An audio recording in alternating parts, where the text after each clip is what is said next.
The machine said my heart stopped for 4 minutes. My family said 4 minutes wasn't long enough. They were wrong about what I'd remember, and that mistake is going to cost them everything they think they've already won. But I'm getting ahead of myself. My name is Robert Kessler. I'm 62 years old. I live outside Asheville, North Carolina, on 11 acres up in the hills near Weaverville, a place I bought with cash back when nobody wanted land that far from town. I started a commercial HVAC company, Kessler Mechanical, in 1994, out of the back of a Ford pickup with 80,000 miles on it. By last year, we had 61 employees, contracts with half the hospitals and school districts in 3 counties, and a name that meant something when you said it out loud in this town. My wife, Diane, 58, married me back when I was still sleeping in that truck some nights to save on motel money. We've been married 33 years. My son, Wade, 31, has a title at the company Director of Business Development that means he golfs with vendors and forwards my emails to people who actually do the work. My daughter, Faith, 27, lives across town, calls when she needs rent money, and has a fiancé named Tyler who's been between opportunities for the 2 years I've known him. And there's my nephew, Colton, 36, my late brother's boy. I brought him into the business when he was 22 with nothing but a GED and a bad attitude. Taught him the trade myself, made him general manager 8 years ago. I trusted that boy with the keys to every truck we own. I'll come back to all of them. It was a Thursday in early spring when everything changed. I'd been out at a job site off Reams Creek Road, a school retrofit that was behind schedule because somebody ordered the wrong compressor units, and I was climbing down off a loading dock when my chest just seized up like somebody drove a nail through it. I don't remember hitting the ground. I remember the sky being very white. The paramedics said my heart stopped twice in the ambulance and once more on the table. They said I was lucky the cath lab wasn't backed up that morning. They said a lot of things I wasn't awake to hear. I came up out of it, partway, 4 days later, and I wish to God I hadn't. Here's the thing nobody tells you about coming back from that kind of dark. It isn't like waking from sleep. It's like being folded up inside a locked box that somebody's still carrying around. You can hear the world moving outside the box, muffled and far off, but you can't lift a finger, can't open an eye, can't make a single sound to let anybody know the lights are still on inside. Mission Hospital, cardiac ICU, 4th floor. I knew the floor because a nurse said it out loud, twice, like she was reminding herself. The first voice I recognized clearly was Diane's, and a doctor's, right behind her. Mr. Kessler's stable for now, the doctor said. The next 48 hours matter a lot. If his heart stops again, we need to know what you want us to do. What are the options? Diane asked. If it happens again, we can attempt resuscitation, or we can honor a do not resuscitate order, if that's the family's wishes. There was a pause. Then Diane said it, flat and even, like she was reading off a grocery list. He always told me he didn't want to be brought back if there was nothing left of him. If his heart stops again, I want the DNR signed. I don't want him suffering. I felt something inside my chest fold in on itself, and it had nothing to do with the heart attack. Did she just? He never told her that. Not once in 33 years. He told me the same thing, Wade said, quick, like he'd rehearsed the line in the parking lot.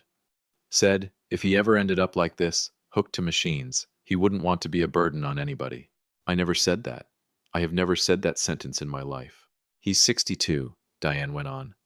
He's had a good long run. He built something. He wouldn't want us watching him suffer for months. A good long run. My wife of 33 years stood at my bedside and called 62 years a good long run. The same tone she'd use, describing a car that finally needed to be junked. I heard the scratch of a pen against a clipboard. She signed something right there.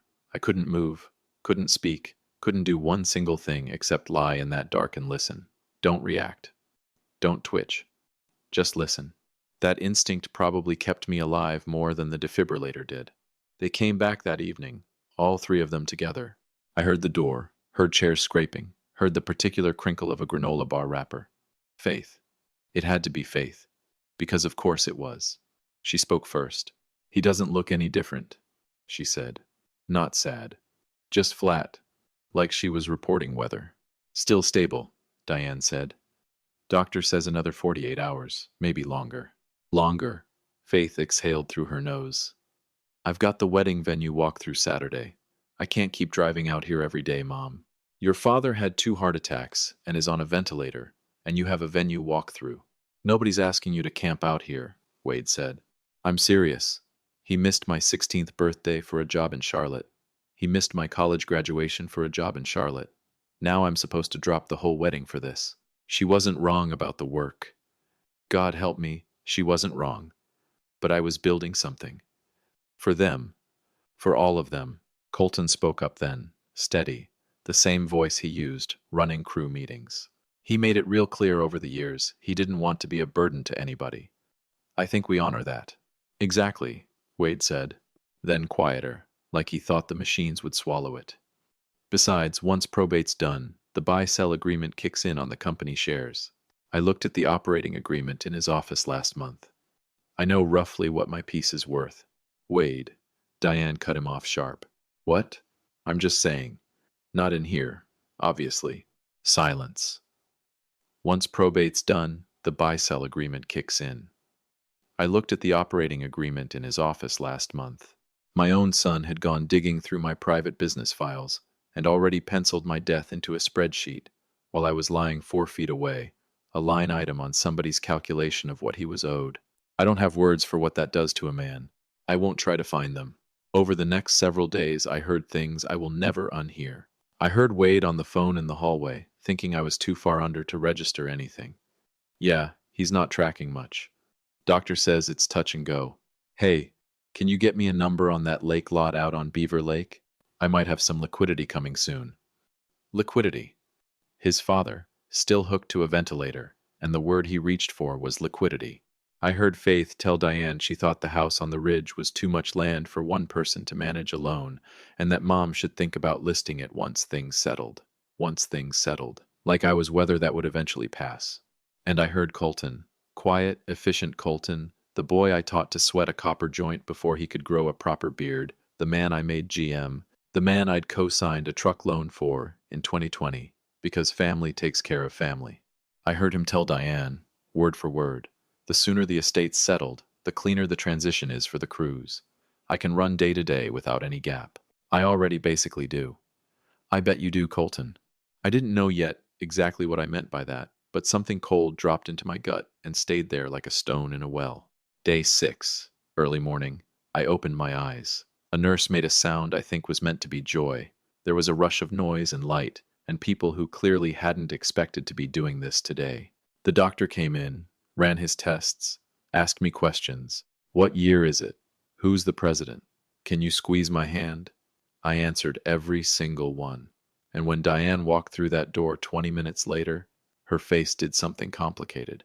There was relief there. I want to be fair to what I saw. There was real relief.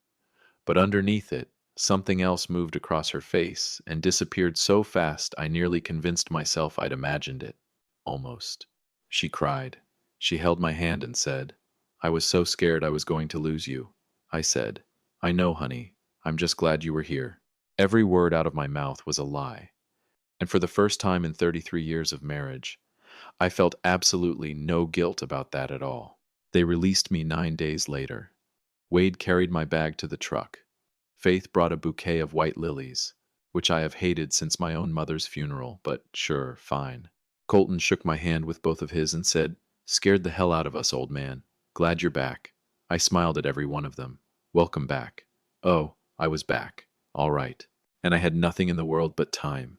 There's a particular kind of stillness that settles over a man who knows something nobody realizes he knows. I lived inside that stillness for the better part of a month. Coming home to that ridge felt like stepping back into a play where everybody already knew their blocking, and I was the actor who'd been quietly written out of the script and hadn't gotten the memo. Diane fussed over blankets. Wade brought in groceries. Faith actually cooked a casserole, which in 27 years I could count on 0 hands. Colton stopped by the house, not the office, the house, and told me, We've got the company covered, Uncle Rob. Don't you think about work for 1 second. Thank you, son. Son. The word tasted like a rusted nail in my mouth, but I smiled, and I sat in my recliner, and I ate the soup Diane made, and I played the finest role of my life, a tired, grateful, Slightly foggy 62-year-old man just trying to get his strength back. I was none of those things. Week 2, I told everybody I still got dizzy standing up too fast, still needed naps, still wasn't sharp enough to sit through a bid meeting. Diane believed it instantly, which told me exactly how closely she'd actually been watching me the last several years. Wade nodded along and went back to whatever Wade did all day, which, as far as I could tell, mostly involved a 9-iron. Faith texted every few days. Colton said, "Take all the time in the world. I've got this." "I'm sure you do, Colton." The first call I made was to a lawyer. Not Hal Prentice, who'd handled our documents for 20 years, and who I suddenly remembered had been to Diane's book club luncheon twice this past year. I needed somebody clean. An old customer of mine, a school principal I'd done a boiler job for, gave me a name, a woman named Denise Farrell, mid-50s, office above a bakery on Marymount Avenue. No fancy lobby, because she didn't need one. I sat across from her desk and said, "I need to know if my family's been stealing from me, and I need you to start from the assumption that the answer is yes." She didn't blink. "Then let's find out." The second call was to a private investigator, a retired county detective named Gary Osment, who worked out of a strip mall office near the airport and drove a Buick nobody would ever notice twice. I told him everything the hospital room, Wade, and the lake lot, Colton's, I already basically do, Diane's voice telling that doctor not to bring me back. Gary wrote it all down without a single change in his expression. Then he looked up and asked, "How long you two been married?" 33 years. He just nodded and kept writing. Week 3 is where it turned ugly. Denise called me on a Tuesday, while Diane was at her hair appointment. "Robert, I need you to sit down for this one." I drove myself out to Merriman Avenue for the first time since the heart attack. Same road I'd driven 10,000 times, parked behind the bakery, walked up. She had a folder on her desk, thick as a phone book.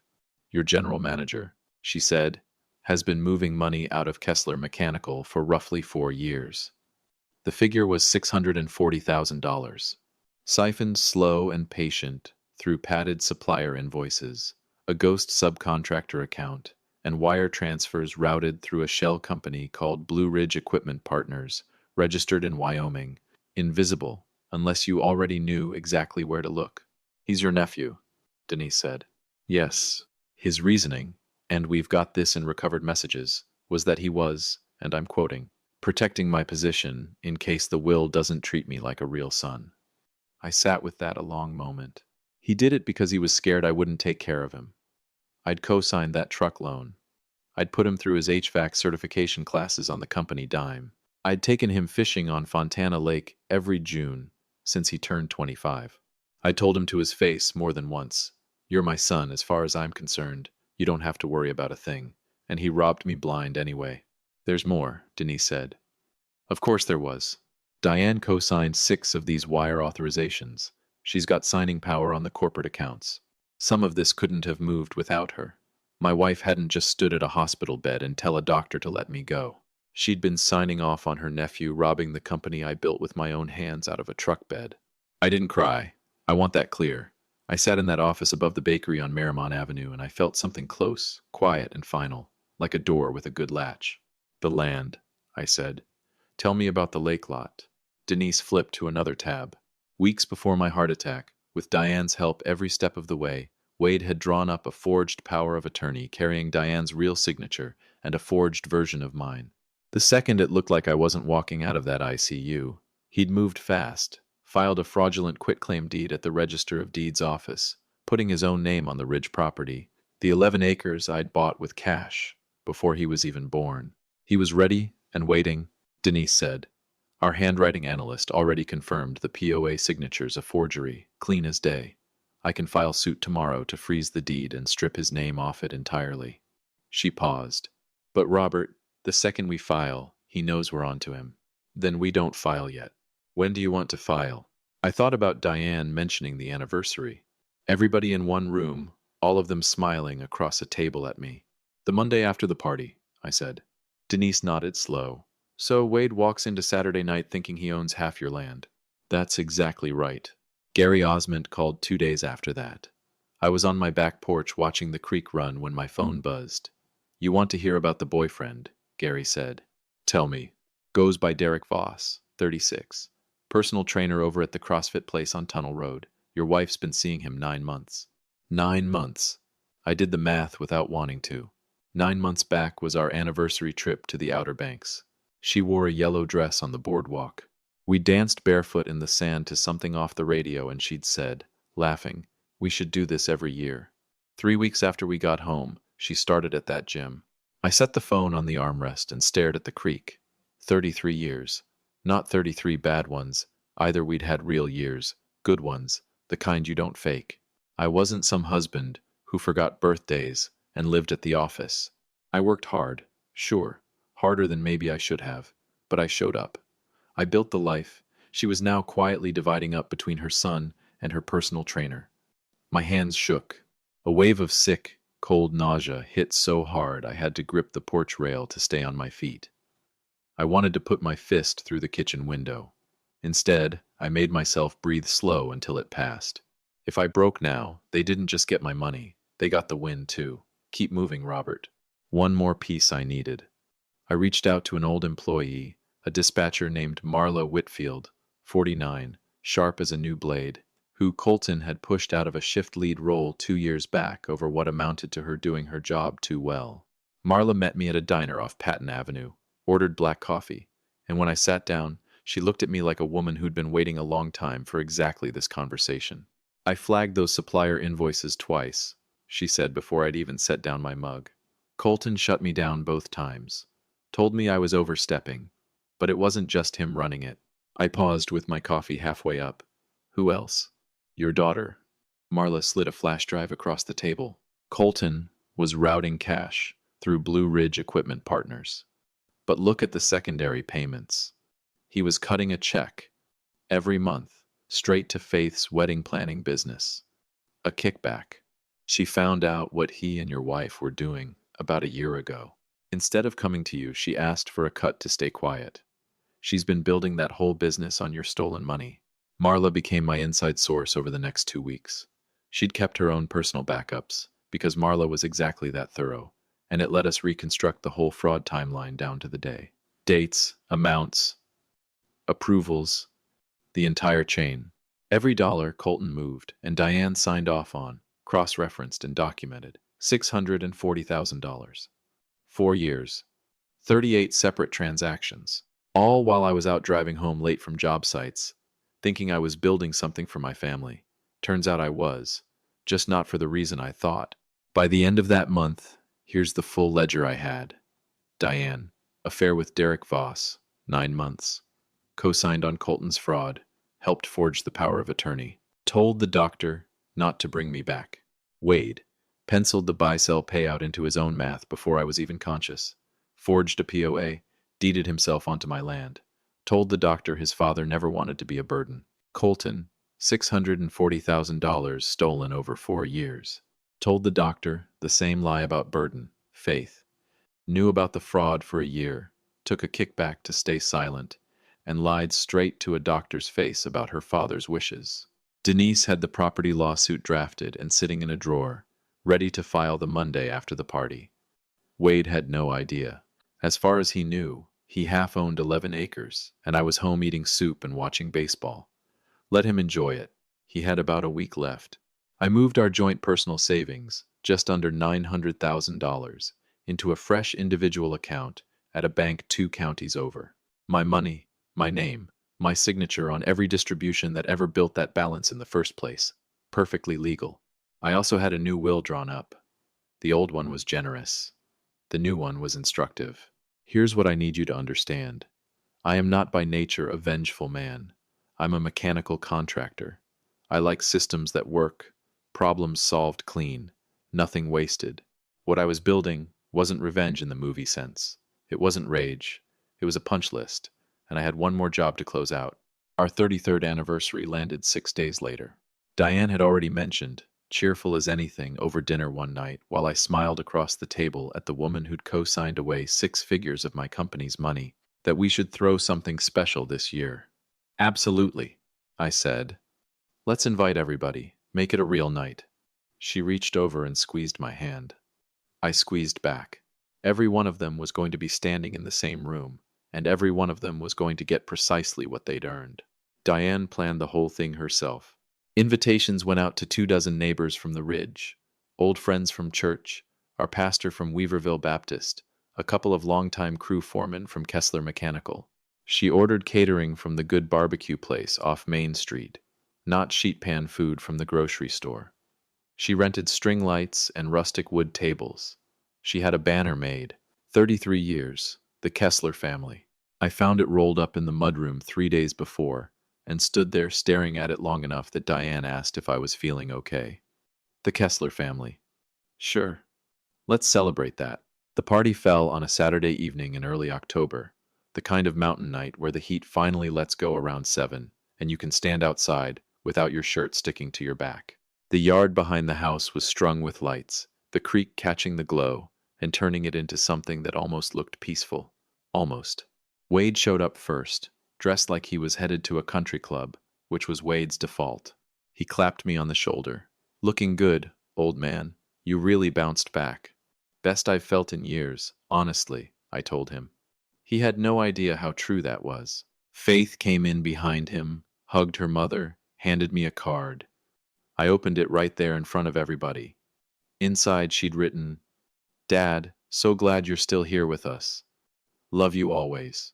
I looked at her handwriting a long moment, thought about a little girl who used to fall asleep in my truck on the way home from ball games. Thought about where that girl went. "Thank you, sweetheart," I said. Colton arrived last, because Colton always arrived last, thought it made him look important. He shook my hand with both of his, the way men do when they're performing warmth instead of feeling it. 33 years, Uncle Rob. That's really something. It really is, I said. Hey, I've got something for everybody tonight. A little gift. He grinned. Yeah? What kind? The life-changing kind.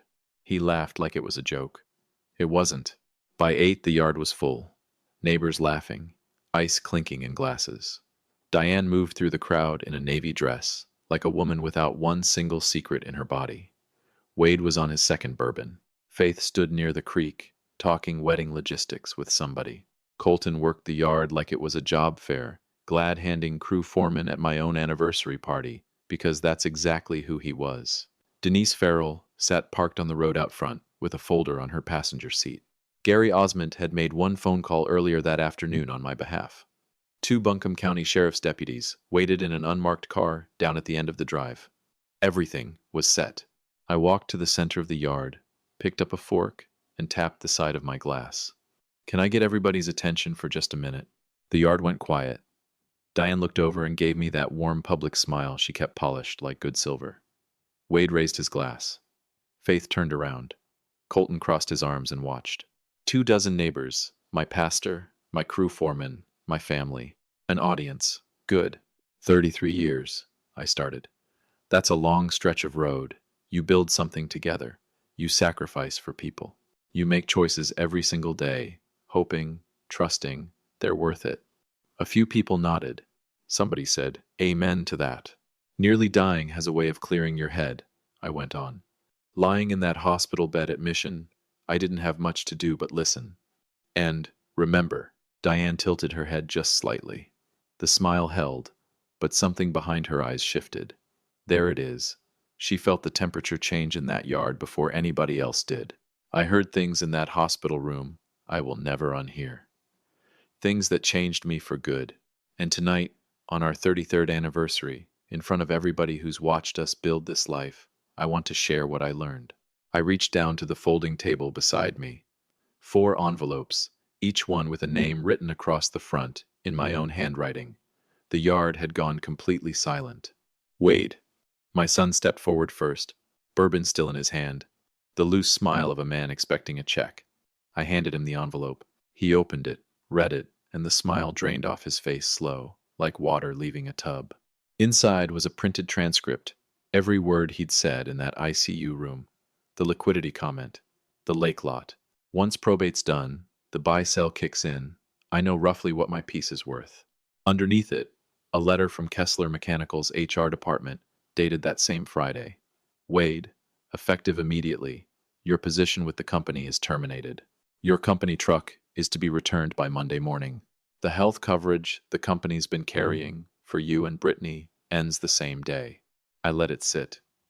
And in case you're wondering about the future, the new will leaves you exactly $1,000. Consider it a little liquidity. The word landed exactly the way I meant it to. Dad, I'm not done. Faith walked over slow, arms already folded across her chest. She took her envelope, like it might bite her. Inside, the same kind of transcript. Her section highlighted. He was never around for anything that mattered to me. Why should I rearrange my whole life for this?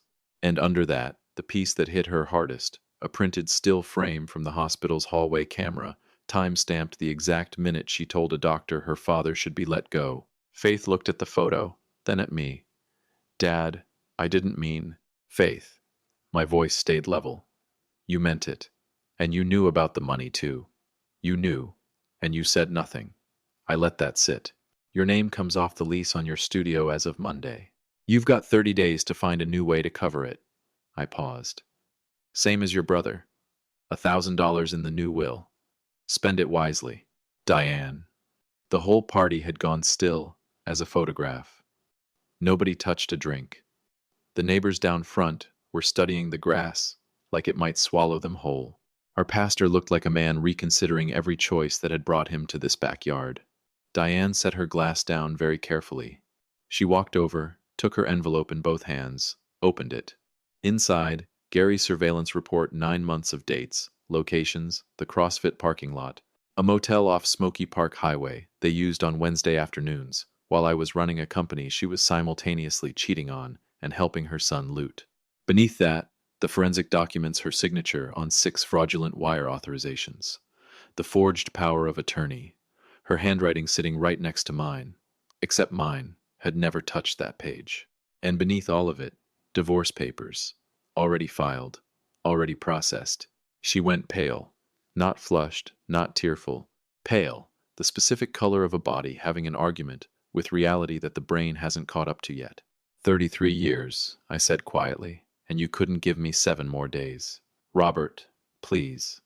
She looked out at the neighbors, up at the banner over our heads. 33 years, the Kessler family. You told a doctor 62 was a good long run and it was time to let go. I'm not shouting. I never raised my voice one time tonight, and I don't need to. You signed off on your nephew stealing 6 figures from a company I built out of the bed of my own truck. You helped put your son's name on land I paid cash for before he could walk. I paused. My lawyer filed for divorce Friday, on account of the money your signature helped steal. My settlement offer is the old rental duplex out past Barnardsville we bought back in 2004.